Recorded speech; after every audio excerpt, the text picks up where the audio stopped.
Apocalypse Gaming.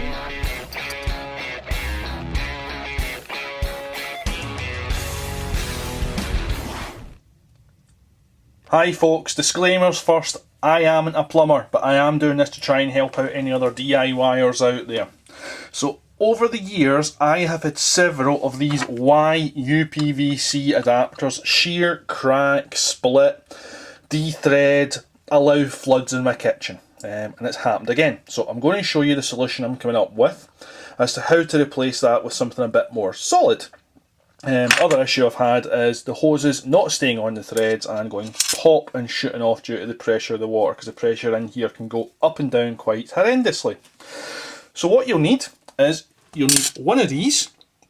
Now this here is a compression appliance T. So what it does is it replaces the top part of your threads.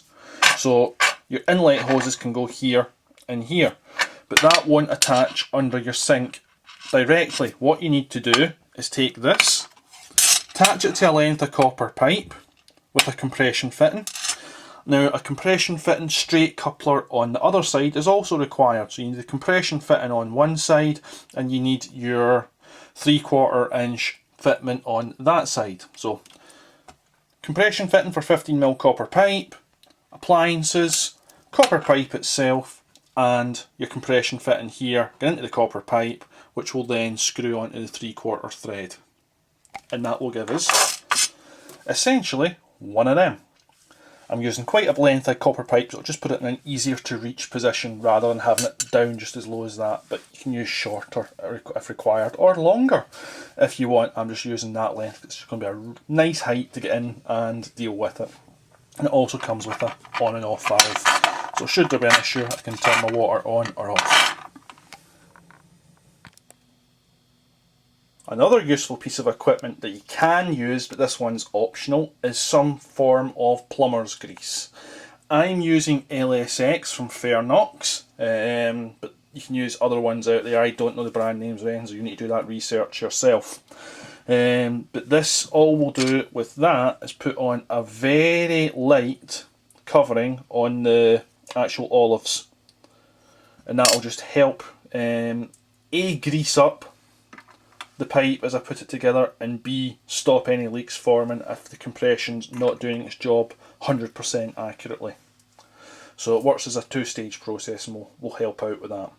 As I say, I'm not a plumber, but it's the solution that I've got.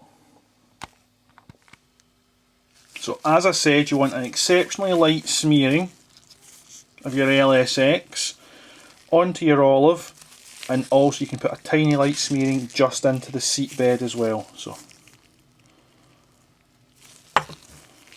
tiny amount and smear it in.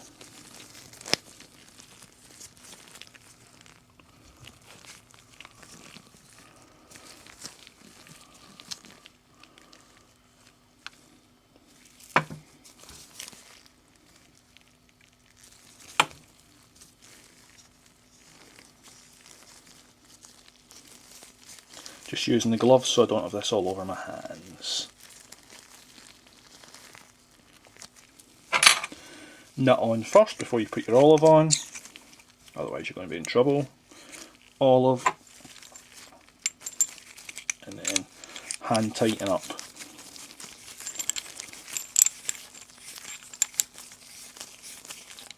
Once you've got it hand tight, you can do a 1/4 turn. Oops, forgot to put that all the way down. Oh!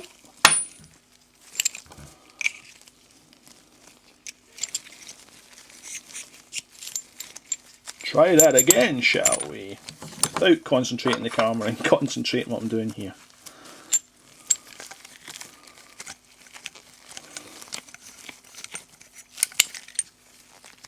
Let me just take this other nut out of the way now.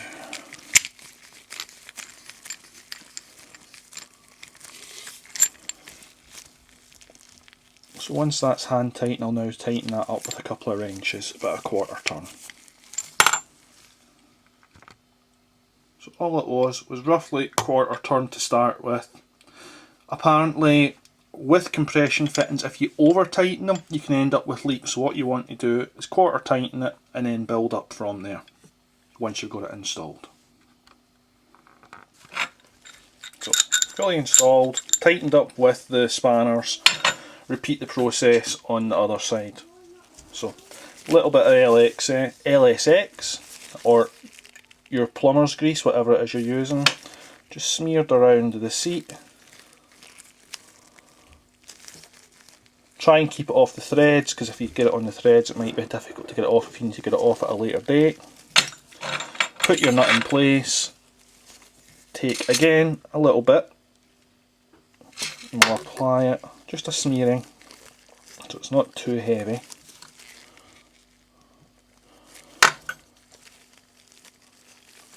To the olives.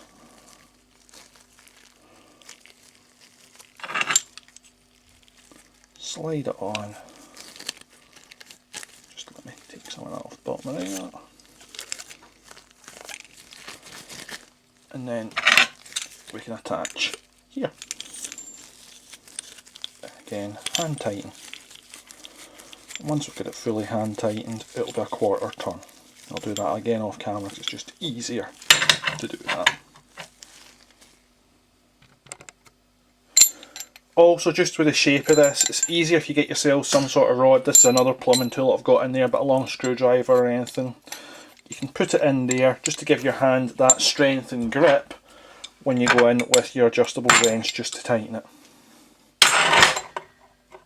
Just gives you grip, and that alone, that gives you extra strength of grip.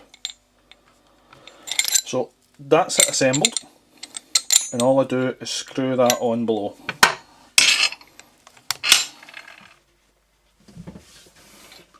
Hopefully you can see that on camera, but I have my existing tap connector there, and where the white uPVC one would screw down in here, I'll now be screwing in my attachment there.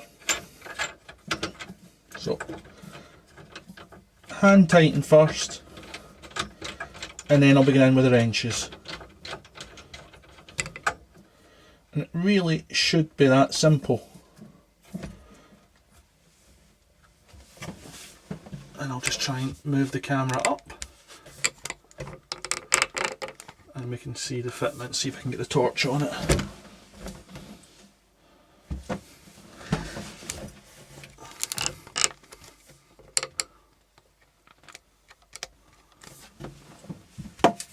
So that's the fitment in place. Again, I apologise for the lighting. Doing this in a live situation where there isn't much room to do things. And then all we'll do is connect the inlet hoses to either side once I've tightened up the bottom with the wrench.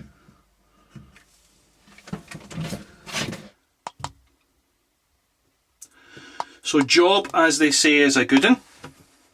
There's the hoses to my appliances, my washing machine and dishwasher.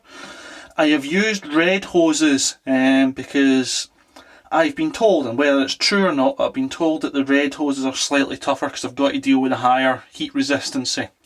And I'm trying to build as strong a unit as possible. It may or may not be. If a plumber ever watches this video, I'm sure they'll tell us the truth of the matter. But I've used the red hoses. They were a couple of quid more expensive, but as I say, I believe they're slightly tougher, so I don't want another flood. That's the old Y attachment that I've replaced. I could have put a lot shorter copper pipe in if I wanted, but I like the idea of being able to get up that high and reach that if need be. Just a bit easier. Water's on down there and the water's on up there, so I've opened up both taps and I'm leak free. So that should be it. Job's a good one. Hope it helps you if you're going to do this yourselves. I say I'm not a plumber, I'm just an avid DIYer, and if I can do it and I can do it in a way I can show you, I shall try and do so. Take care. Good luck if you try it. Bye bye.